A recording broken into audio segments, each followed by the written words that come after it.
Jumpa lagi di Beyond Headline. Seleksi calon pimpinan KPK telah rampung. Rampung artinya panitia seleksi telah menyerahkan 10 nama kepada Presiden Jokowi. Namun menariknya sejumlah nama yang cukup dikenal publik mempunyai pengalaman di bidang anti korupsi seperti Johan Budi, Sudirman Said, Yanwar Nugroho justru hilang dari nama yang disodorkan oleh Presiden Jokowi ke DPR. Wakil Ketua Panitia Seleksi Arief Satria mengatakan ukurannya adalah integritas, kapabilitas, dan akseptabilitas.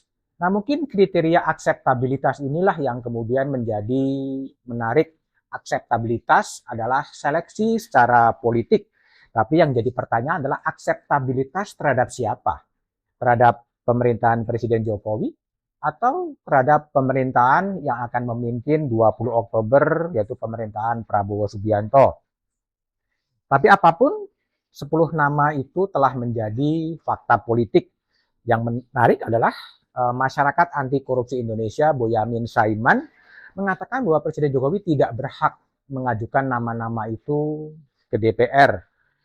Boyamin merujuk pada putusan Mahkamah Konstitusi. Mahkamah Konstitusi menyebutkan adalah penilaian sebanyak 2 kali sebagaimana diuraikan di atas setidaknya akan berulang kembali pada 20 tahun kemudian. Namun, jika menggunakan skema masa jabatan pimpinan KPK selama 5 tahun, maka seleksi atau rekrutmen pimpinan KPK dilakukan hanya 1 kali oleh Presiden dan DPR periode 2019-2024, yaitu pada Desember 2019. Sedangkan seleksi atau rekrutmen pengisian jabatan pimpinan KPK 2024-2029 dilakukan oleh Presiden dan DPR baru. Presiden DPR baru 2024-2029. Artinya, kalau mengikuti logika dari Mahkamah Konstitusi, Presiden Prabowo lah yang berhak mengajukan nama itu ke DPR. Selain alasan MK, ada juga alasan yang fungsional.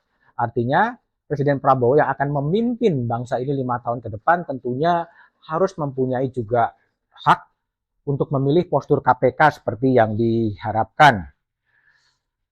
Pihak istana seperti dikutip Dini Purwono mengatakan tidak akan cukup waktu jika seleksi pimpinan KPK dilakukan oleh Presiden baru sehingga dilakukan oleh Presiden Jokowi. Memang ada baiknya ada percakapan antara Presiden Jokowi dan Presiden Prabowo untuk merancang pimpinan KPK ke depan. Mau posturnya mau jadi seperti apa. Namun akhirnya terserah pada DPR. Bagaimana DPR akan menyikapi 10 nama capim KPK dan 10 nama calon dewas KPK yang akan diserahkan kepada DPR. Prabowo punya tantangan berat karena indeks persepsi korupsi Indonesia pada angka 34. DPR juga punya hak untuk menerima atau menolak. Ada Presiden, DPR, Komisi 3 menolak semua calon hakim agung yang diusulkan oleh Komisi Yudisial. Nah, siapa nama-nama 10 calon pimpinan KPK itu? Yang pertama adalah Setio Budianto. Setio Budianto sekarang adalah Irjen di Kementerian Pertanian. Dia pangkat bintang 3 dan pernah menjadi Deputi Penindakan KPK. Ada juga nama Joko Purwanto yang sekarang menjabat sebagai Kapolda Kalimantan Tengah. Joko juga pernah bertugas di KPK. Ada nama Pungki Indarti, aktivis LSM yang juga pernah menjadi anggota Komisi Kepolisian Nasional. Ada yang keempat Ida Budiati. Ida Budiati adalah mantan anggota Dewan Kehormatan Penyelenggara Pemilu, anggota KPU. Lalu ada nama Yohanes Tanak. Yohanes Tanak adalah Wakil Ketua KPK Petahana. Dia masuk menggantikan Lili Pintauli Siregar, seorang jaksa.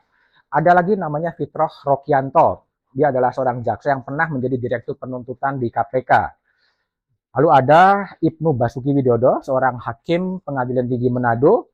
Agus Joko Pramono, dia adalah mantan Wakil Ketua BPK. Lalu ada juga Michael Rolandi Cesnata. Michael adalah mantan Kepala Badan Pengelola Keuangan Daerah Provinsi DKI Jakarta.